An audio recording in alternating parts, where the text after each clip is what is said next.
श्री राम सप्ताधिक शततम सर्ग। वशिष्ठ जी के कहने से श्री राम का पूर्ववासियों को अपने साथ ले जाने का विचार तथा कुश और लव का राज्याभिषेक करना। लक्ष्मण का त्याग करके श्री राम दुख शोक में मग्न हो गए तथा पुरोहित, मंत्री और महाजनों से इस प्रकार बोले। आज मैं अयोध्या के राज्य पर धर्मवत्सल वीर भाई भरत का राजा के पद पर अभिषेक करूंगा। उसके बाद वन को चला जाऊंगा। शीघ्र ही सब सामग्री जुटाकर ले आओ। अब अधिक समय नहीं बिताना चाहिए। मैं आज ही लक्ष्मण के पथ का अनुसरण करूंगा। श्री रामचंद्र जी की यह बात सुनकर प्रजा वर्ग के सभी लोग धरती पर माथा टेक कर पड़ गए और प्राणहीन से हो गए। श्री रघुनाथ जी की वह बात सुनकर भरत का तो होश ही उड़ गया। वे राज्य की निंदा करने लगे और इस प्रकार बोले। राजन रघुनंदन, मैं सत्य की शपथ खाकर कहता हूं कि आपके बिना मुझे राज्य नहीं चाहिए, स्वर्ग का भोग भी नहीं चाहिए। राजन नरेश्वर, आप इन कुश और लव का राज्याभिषेक कीजिए। दक्षिण कौशल में कुश को और उत्तर कौशल में लव को राजा बनाइए। तेज चलने वाले दूत शीघ्र ही शत्रुघ्न के पास भी जाएं और उन्हें हम लोगों की इस महायात्रा का वृत्तांत सुनाएं। इसमें विलंब नहीं होना चाहिए। भरत की बात सुनकर तथा पूर्ववासियों को नीचे मुख किए दुख से संतप्त होते देख महर्षि वशिष्ठ ने कहा, वत्स श्री राम, पृथ्वी पर पड़े हुए इन प्रजाजनों की ओर देखो। इनका अभिप्राय जानकर इसी के अनुसार कार्य करो। इनकी इच्छा के विपरीत करके इन विचारों का दिल न दुखाओ। वशिष्ठ जी के कहने से श्री रघुनाथ जी ने प्रजाजनों को उठाया और सबसे पूछा, मैं आप लोगों का कौन सा कार्य सिद्ध करूं?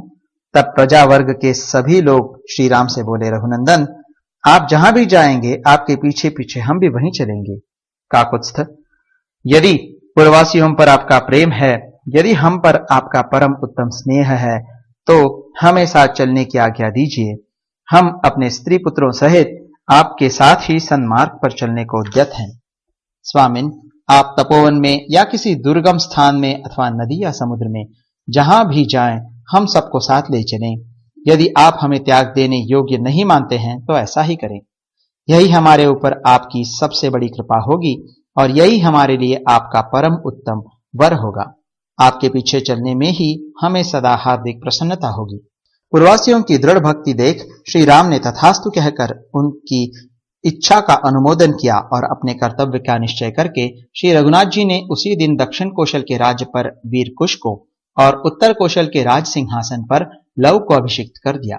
अभिषिक्त हुए अपने दोनों महामनस्वी पुत्र कुश और लव को गोद में बिठाकर उनका गाढ़ आलिंगन करके महाबाहु श्री राम ने बारंबार उन दोनों के मस्तक सूंघे, फिर उन्हें अपनी अपनी राजधानी में भेज दिया। उन्होंने अपने एक एक पुत्र को कई हजार रथ, 10,000 हाथी और 1,00,000 घोड़े दिए। दोनों भाई कुश और लव प्रचुर रत्न और धन से संपन्न हो गए। वे हृष्ट-पुष्ट मनुष्यों से घिरे रहने लगे। उन दोनों को श्री राम ने उनकी राजधानियों में भेज दिया। इस प्रकार उन दोनों वीरों को अभिषिक्त करके अपने अपने नगर में भेजकर श्री रघुनाथ जी ने महात्मा शत्रुघ्न के पास दूत भेजे।